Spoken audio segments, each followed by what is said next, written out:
pessoal, tudo bem? A gente vai agora para mais uma conversa sobre inovação. Quem está com a gente é o presidente do Instituto de Pesquisas Tecnológicas, o IPT. E olha, ele é também professor do ITA. Seja muito bem-vindo, Jefferson de Oliveira Gomes. Jefferson, que prazer recebê-lo aqui no nosso festival. Tudo bem com você? Tudo bem, Rosana? Muito obrigado. Uma honra minha falar com vocês. Jefferson, o IPT existe há 122 anos. Você imagina que o Instituto de Pesquisas Tecnológicas já tem tanto tempo e tem uma trajetória de sempre buscar inovação. Então, conta para a gente como é que isso começou lá atrás e o que é que vocês estão fazendo agora, sempre com esse norte de inovar cada vez mais. Olha, essa é uma boa pergunta, porque se você olhar para o tempo dele, é o tempo praticamente da República Brasileira, né? Quando as cidades começaram a crescer, e particularmente na cidade de São Paulo, é que surge o IPT, ele surge para fazer com que a cidade comece a ter desenvolvimento. A cidade cresceu ali no Vale do Engabaú, Tamanduateí é de Tamanduá mesmo, que ia pegar as formigas quando o rio baixava. E o rio baixava porque a cidade de São Paulo é uma cidade de rios de planície. Então, o que acontece? Como a cidade cresceu naquele pedaço, as populações iam crescendo por ali.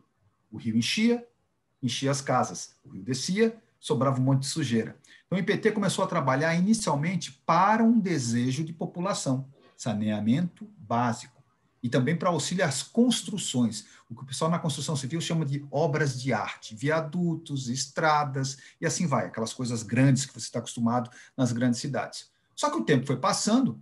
Quando ele tinha mais ou menos 50 anos de idade, o IPT, surgiu o desenvolvimento no Brasil, as indústrias começaram a chegar para o Brasil.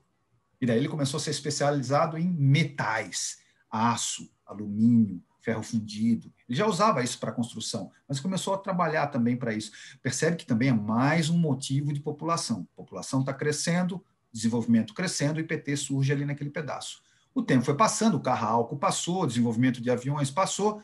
Chegou um determinado momento, no final do século passado, a gente começou a entrar na área de biotecnologia. E aí começam as grandes parcerias com a Klabin.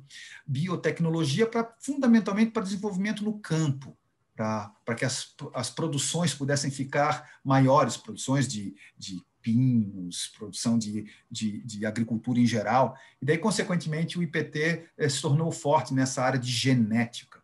E aí é que vai o desenvolvimento dele. Sempre penso o seguinte, tem uma necessidade de uma população boa ou ruim? Cidade começa a cair, começa a quebrar, começam a ter problemas relativos ao deslizamento de encostas, o IPT é chamado.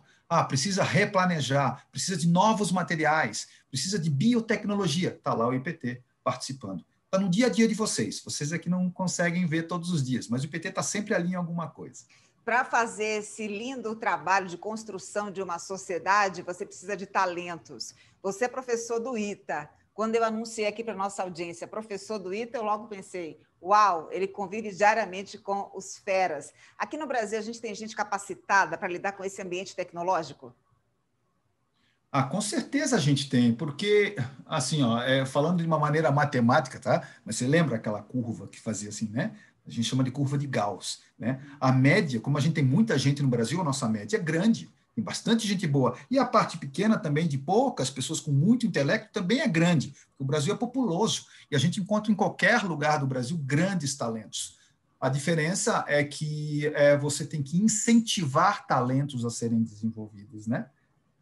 Da motivação para isso. E, com certeza, a inovação é um grande habitat para a gente desenvolver talentos novos.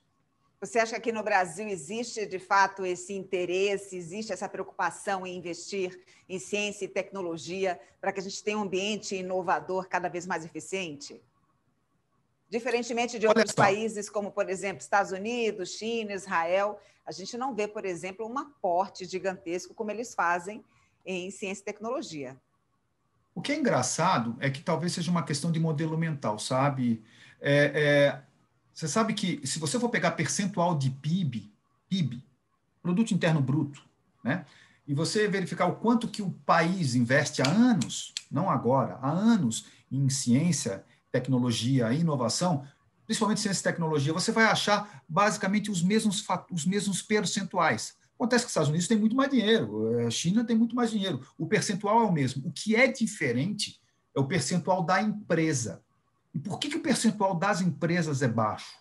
Porque talvez, e aí eu digo talvez, não quer dizer que eu esteja certo, mas talvez haja um certo hiato entre o que se pesquisa com a demanda da sociedade. Se você reparou, eu falei o tempo todo que o IPT é feito para a demanda da sociedade. Será que todo mundo está interessado em resolver problemas de economia circular, problemas relacionados ao desenvolvimento de medicamentos, de eletromédicos, enfim, que é o assunto de agora, mas desenvolvimentos relacionados à questão de materiais avançados para o nosso país, enfim, para o nosso país ou para a população em geral? Então, essa questão é que talvez esteja um pouco distante. Mas eu penso, tem que pensar positivo, sabe?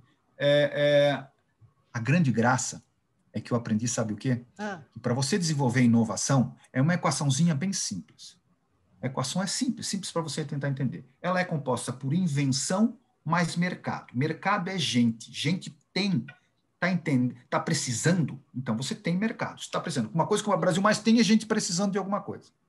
Agora, a outra parte, que é invenção, ela é composta por talento, e esse talento é a capacidade de desenvolver um determinado conhecimento profundo, mais a capacidade de associar coisas e mais a capacidade de formar redes. Então, conhecer profundamente, associar com tudo que tem em sua volta, entender, e também desenvolver redes para resolver problemas. Você só consegue fazer isso se você tiver uma combinação que vai gerar em criatividade. Criatividade, você precisa de 2 fatores. Você precisa de respeito à diversidade e respeito ao contraditório.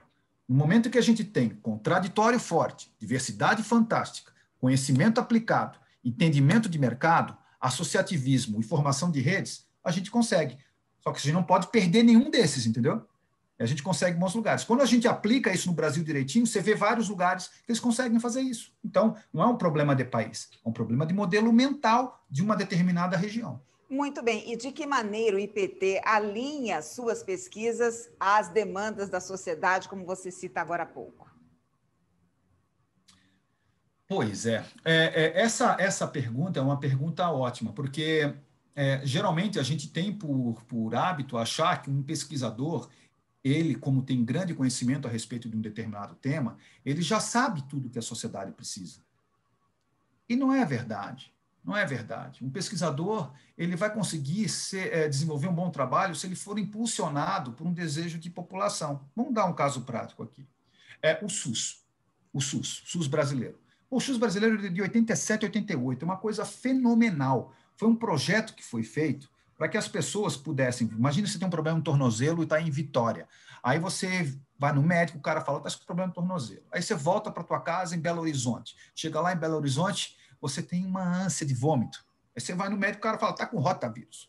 Aí você vai para São Paulo trabalhar, chega em São Paulo, você está tonto. Bom, se você pegar esses 3 casos, sozinhos eles dão cada um diagnóstico. Agora, se você juntá-los, você pode ser que você tenha diabetes. O SUS é um sistema que foi criado para ser integrado e foi feito em 87 e 88. Ele já pensava em integrar plataformas. Hoje você usa um Uber, hoje você usa um Airbnb e faz conexões.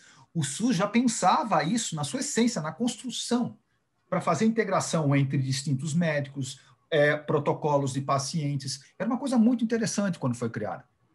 A diferença é que agora, com essa pandemia, os nossos pesquisadores, eles precisam entender quais são as falhas nos sistemas integrados de saúde do mundo, tanto para, por exemplo, desenvolvimento de eletromédicos, aplicação de inteligência artificial. Você sabia, por exemplo, que quando você faz uma endoscopia, 10% dos casos de câncer no início são pegos pelos médicos, mesmo aqueles que usam aqueles equipamentos. Se você tem equipamentos de inteligência artificial que conseguem identificar certos comportamentos numa imagem, poxa vida, você consegue detectar com muito mais facilidade, sem ter feito nada muito diferente, porque as tecnologias estão aí disponíveis. E assim vai para outros tipos de testes. Então, o que eu estou querendo dizer é o seguinte, se a gente pega estas pessoas que são muito bem formadas, eu só dei um exemplo, um especialista em matemática.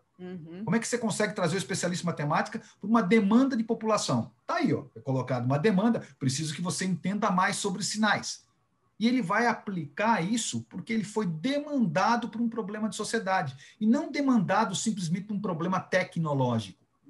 Eu acho que se a gente coloca todos os nossos especialistas para resolver problemas, da sociedade, e aí sim você pega as temáticas de conhecimento e os coloca dentro desse meio, aplicando cada um com o seu conhecimento específico, nossa, a gente consegue resolver muitos problemas relacionados. Uma prova clássica foi o desenvolvimento de ventiladores, o desenvolvimento de testes rápidos que nós fizemos. O IPT trabalhou em mais de 50 projetos, Rosana, durante toda essa Covid que veio até agora. Mais de 50 projetos, auxiliando empresas do Brasil afora a resolver situações. E houve um fator, né, Jefferson, que foi preponderante nesse período, a velocidade de como os processos realmente se aceleraram, né? A necessidade de se encontrar soluções no mundo em constante transformação. A gente já acordava com uma nova tecnologia, uma nova necessidade.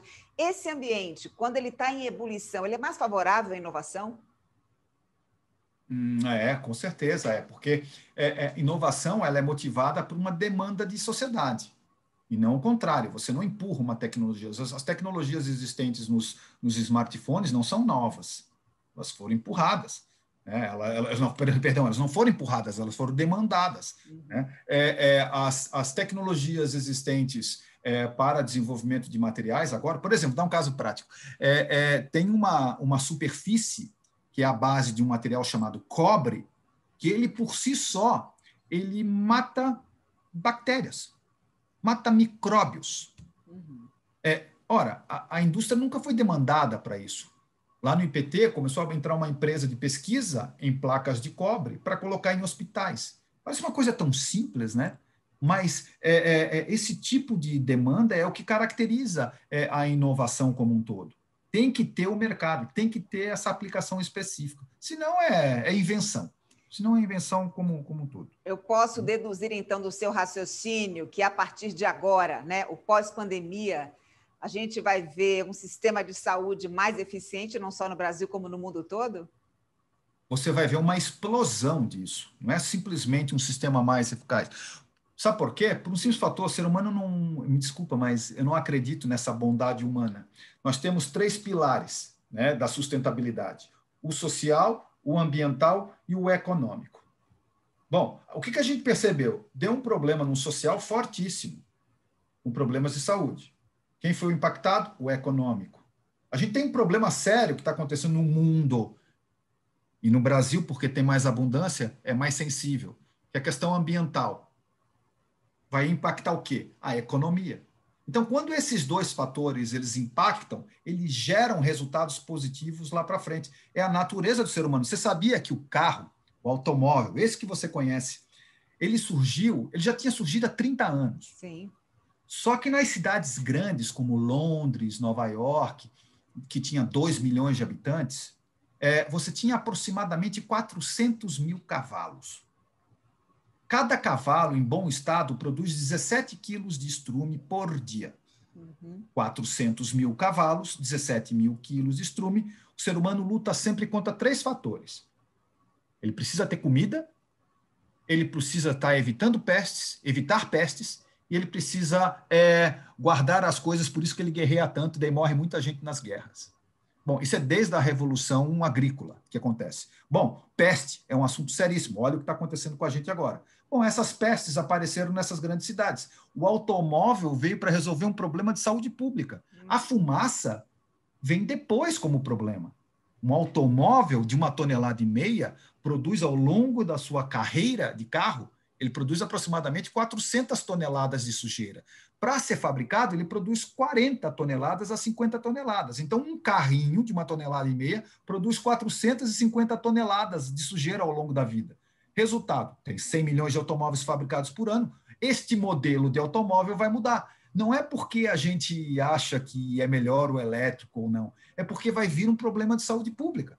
Então, é sempre assim, a gente tentando suprir as nossas necessidades, e a tecnologia e os conhecimentos vêm sempre para isso, para resolver problemas, e não para serem empurrados. Talvez a pandemia do coronavírus, então, seja a chave para a gente começar a resolver a questão das mudanças climáticas. Com certeza vai. Você pode ter... Olha, se tem uma coisa que é certa, é isso. Né? A tração para a economia girar, ela vai demandar sistemas de saúde melhores, e a atração e o próprio movimento da sociedade em função do próprio fator que está acontecendo, não só por causa da pandemia, mas para as questões ambientais. Olha o que acontece nos mares hoje. O que acontece nos mares hoje é muito sério. Isso aí vai impactar diretamente no desenvolvimento tecnológico. Agora, Jefferson, eu queria que você contasse aqui para a gente um pouco mais a respeito do IPT Open Experience, que é esse hub de inovação, e do que ele difere dos outros hubs que a gente conhece, e dessa meta ambiciosa, né, do governo de transformar a Zona Oeste de São Paulo num Vale do Silício. Você acha que isso, de fato, é plausível? Não, primeiro que não será um Vale do Silício. Ele será um vale entre o Vale do Pinheiros, tá bom? Porque ele está ali na região. Ele terá a sua própria vida, ele tem a sua própria história. O Vale do Silício está lá, Dublin está lá no seu local, Adlershof em Berlim está no seu local. Todos eles têm as suas próprias características ambientais. Ou seja, tem startups, tem grandes empresas, tem fundos de investimento, tem instituições de ciência e tecnologia, tem governo atuante, tem todos os artefatos existentes. A diferença é que é uma selva um pouco diferente. Lembra que são ecossistemas de inovação. Ecossistema, a gente parte do princípio que tem animais, tem vegetais, só que quando a gente tem isso, nós temos predadores e presas. Sempre. Sempre. É um ecossistema. O que a gente tem que fazer para o ecossistema existir, a gente tem que controlar as populações, o tamanho das populações. Se eu só tiver startup e não tiver grande empresa, não sai. Não sai. Se eu só tiver grande empresa e não tiver desenvolvimento com pequenas, não sai também. Mas uma coisa que é importante para ser colocada é que em 2018 foi promulgada a Lei 13.243, que chama Marco Legal da Inovação. Junto com o Marco Legal da Inovação, tem uma outra lei, com o número 13.303, que ela diz sobre características de compliance, empresas privadas dentro de setores públicos, como é que a gente tem que garantir para que não haja coisas erradas. Então, tem duas leis, a inovação solta e a 303 prende. Né? Você coloca dentro dos contornos. Né? Então, o que a gente pensou? Poxa, se a gente está em São Paulo, e em São Paulo, ali num raio de 3,5 km ali do Butantã, você vai pegar 40% das startups brasileiras de base tecnológica, 40% das startups brasileiras de base tecnológica. A gente vai pegar o PIB brasileiro, que é a Avenida Paulista, Faria Lima e Berrini. A gente vai pegar uma bela de uma universidade chamada USP, vai pegar o Instituto Butantan, vai pegar o IPT, que são vizinhos. Você pega um centro nervoso econômico. E quando você pega um centro nervoso econômico com tamanha quantidade de gente, para vocês terem uma ideia, enquanto o índice brasileiro de ensino superior, quanto percentual de pessoas no ensino superior brasileiro é 16%, nessa região que tem Paraisópolis e Favela de Jaguaré, o índice é de quase 40%. Quase 40% de ensino superior. E também cursos técnicos, tem muita gente formada em cursos técnicos. Então, resultado prático, ali você tem um espaço interessante para que haja crescimento. Mas já tem, faz tempo, nunca foi nada diferente disso. A diferença agora com a lei do Marco Legal da Inovação é que se você tem uma empresa de biotecnologia, você é um startup de biotecnologia, o que você precisa? Você precisa de laboratório para usar. Se você quer montar uma empresa de inteligência artificial com sensores para serem aplicados com sistemas 5G em automóveis, com postes, o que você precisa? Espaço para testar, equipamentos para testar. Você precisa de equipamentos. Hardtech, que a gente chama de tecnologia de alto valor agregado, que pega, hardtech custa caro. O que mais teve nesse país nos últimos 20 anos, eu estou pegando muito tempo para você não pensar que tem partido A, partido B, tá legal? Você mais pega em muito tempo é que você teve um grande investimento em tecnologias nas universidades brasileiras e nos centros de pesquisa. Por que a gente não faz também que esses laboratórios, que são super bem dimensionados, possam ser compartilhados com empresas e startups?